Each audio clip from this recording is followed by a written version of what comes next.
there! Today we're here to talk about the spring Phoenix real estate market. Is it heating up like the Arizona sun or cooling down like a refreshing dip in the pool? Let's find out.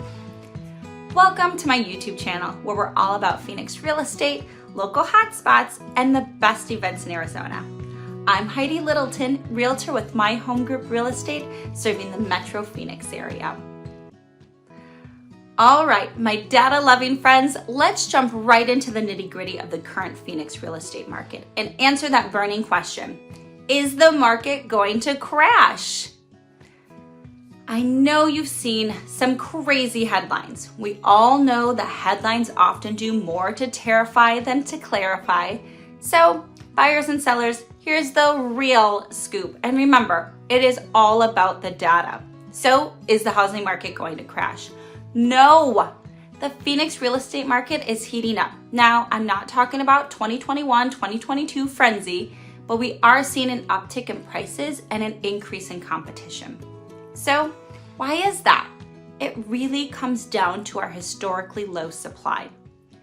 Since the beginning of 2023, supply counts have been declining at an average of 246 listings per week. In fact, the Valley could see extremely low supply similar to 2021 and 2022 within 7 to 8 months if a significant source of supply doesn't emerge. There have only been 3 years since 2005 where months supply in mid-May was lower than this.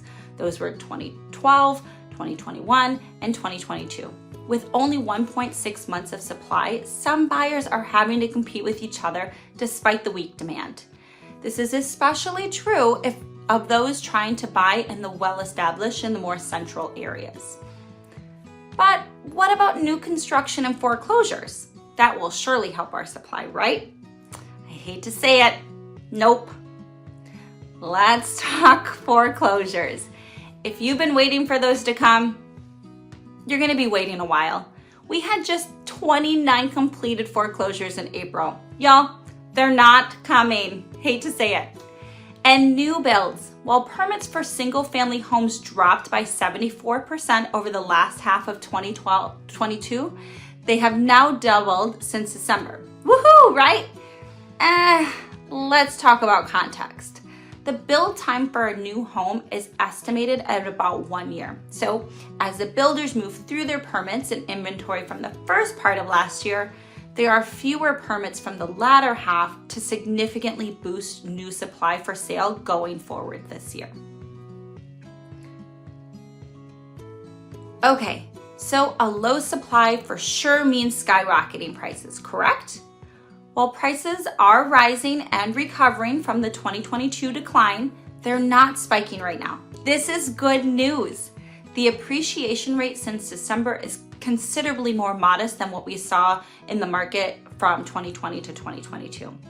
For perspective, the first part of 2022 saw the median prices increase an average of 2% per month. Crazy. This year, after declining to $418,000 in December, the median sales price has risen to just $425,000 as of this month, which is significantly more sustainable. Buyers, I know what you're thinking.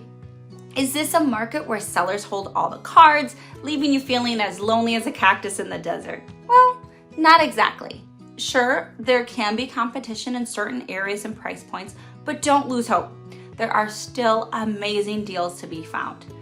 But I wouldn't wait too much longer. If and when those rates come down, there are 3 to 5 million buyers who have been waiting in the wings who will come rushing out. Sellers, here is a hot tip for you.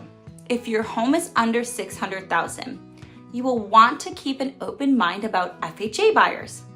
Effective at the beginning of the year, the loan limit for FHA was raised to $530,000, and in March, FHA announced they were reducing the mortgage insurance premiums on their loans. Combine that with a 30-year fixed rate that runs from a quarter to a half a point below the conventional rate, FHA is looking pretty good. All of these possible savings every month, more well-qualified buyers are choosing FHA over conventional financing. In fact, closing in March under 600,000 saw 21% of closings involving an FHA loan, compared to only 9.5% last May. And that was just the first month the new policy was in effect. Want some more good news, sellers? We are currently seeing lower days on market. We're now at only 23 days, a steady decline in price reductions, and a slight decline in the number of contracts with seller paid closing costs and the amount of those closing costs. Okay, Heidi, this all does sound like the Phoenix market is positive, but what about that new Case-Shiller's report I see people talking about?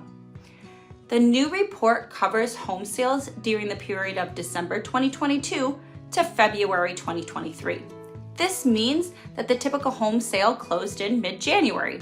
We should remember that this makes the Case-Shiller Index just over 3 months out of date on the day it is published, and just over 4 months out of date before the next report is issued.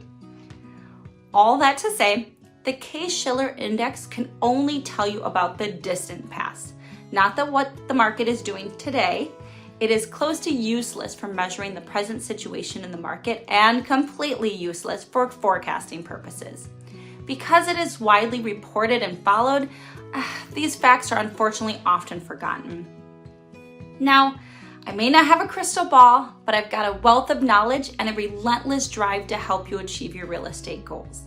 Hopefully, this information helps you make data-driven decisions and make sense of all of the headlines you see. The reality is, despite the dip we had at the end of 2022, those that have bought over the last 2 years still have a significant amount of equity in their home. So, if you're ready to jump into action, let's connect. Coffee's on me, and together we'll make your real estate dreams come true. That's all for today, friends. Remember, in the ever-changing world of real estate, knowledge is power, and seizing on the opportunities that come your way matter. Don't forget to hit like and subscribe for more video updates with real data.